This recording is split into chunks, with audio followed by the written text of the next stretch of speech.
Sunday ಎಪಿಸೋಡಲ್ಲಿ ನಿಮ್ಮ ಮುಂದೆ ಕೆಲವೊಂದಿಷ್ಟು ಪ್ರಾಣಿ ಚಿತ್ರಗಳಿವೆ. ಆ ಪ್ರಾಣಿಗಳಲ್ಲಿ ಯಾವ ಗುಣಗಳಿರ್ತವೆ, ಅದರ ಸ್ವಭಾವ ಹೇಗೆ ಅಂತ ನಿಮಗೆಲ್ಲರಿಗೂ ಗೊತ್ತೇ ಇರುತ್ತೆ.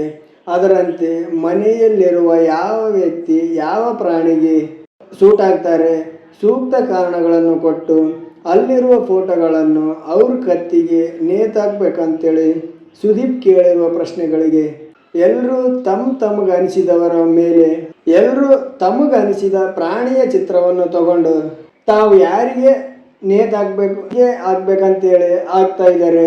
ಅದರಲ್ಲಿ ಗಿಲ್ಲಿಗೆ 2 ಹಾಕಿದ್ದಾರೆ. ಪ್ರೋಮೋದಲ್ಲಿ ನೋಡುವಂತೆ ಗಿಲ್ಲಿಯವರಿಗೆ ಕೋತಿ ಹಾಗೂ ಎಮ್ಮೆಯ ಚಿತ್ರವಿದೆ. ಕೋತಿ ಯಾರಾಗಿದ್ದಾರೆ ಅಂತೇಳಿ ಎಪಿಸೋಡಲ್ಲಿ ನೋಡಬೇಕು.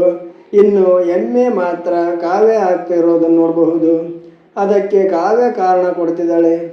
ಕಾವ್ಯ ಹೇಳ್ತಿರೋದು ತುಂಬ ವಿಷಯಗಳ ಬಗ್ಗೆ ಗೈಡ್ ಮಾಡಿದ್ದೀನಿ, ಯಾವುದೇ ರೀತಿಯಲ್ಲಿ ಚೇಂಜಸ್ ಆಗಿಲ್ಲ, ನಾನು ಎಷ್ಟೇ ಹೇಳಿದರೂ ಸಹ ಆದ್ದರಿಂದ ನಾನೇ ಹೇಳೋದನ್ನು ಬಿಡಬೇಕು ಅಂದ್ಕೊಂಡಿದ್ದೀನಿ ಅಂತ ಸುದೀಪ್ ಸರ್ ಮುಂದೆ ಹೇಳ್ತಿದ್ದಾರೆ ಕಾವ್ಯ.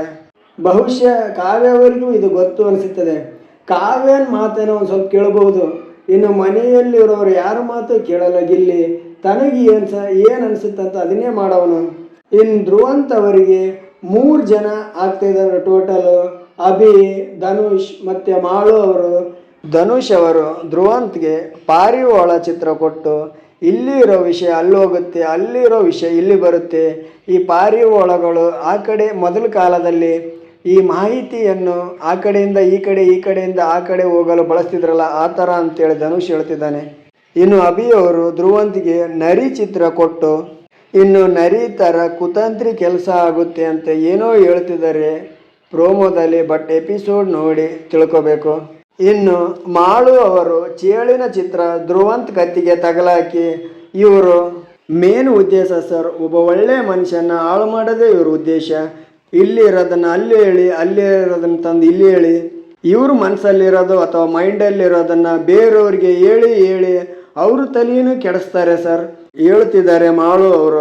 ಧ್ರುವಂತ್ ಅವರು ತನ್ನ ಕೊರಳಿಗೆ ನೇತಾಕಿದ ಫೋಟೋಗಳನ್ನು ತೆಗೆದು ಕೈಯಲ್ಲಿ ಇಟ್ಕೊತಾರೆ. ಆಗ ಸುದೀಪ್ ಸರ್ ಅವರು ಧ್ರುವಂತ್ ಅವರೇ ಆ ಫೋಟೋಗಳನ್ನು ಹಾಗೆ ಕತ್ತಿಗೆ ಹಾಕಿಕೊಳ್ಳಿ ಅಂತ ಕೇಳ್ತಾರೆ. ಆಗ ಧ್ರುವಂತ್ ಅವರು ಇಂಗ್ಲೀಷ್ನಲ್ಲಿ ಏನೋ ಹೇಳ್ತಾರೆ, ನಮಗೂ ಸ್ಪಷ್ಟವಾಗಿ ಇಂಗ್ಲೀಷ್ ಬರದ ಕಾರಣ ಇದನ್ನು ಹಾಕೋ ಬದಲು ಶೋ ಬಿಟ್ಟು ಹೋಗೋದೇ ಒಳ್ಳೆಯದೇನು ಅಂತ ಹೇಳ್ತಿರಬಹುದು.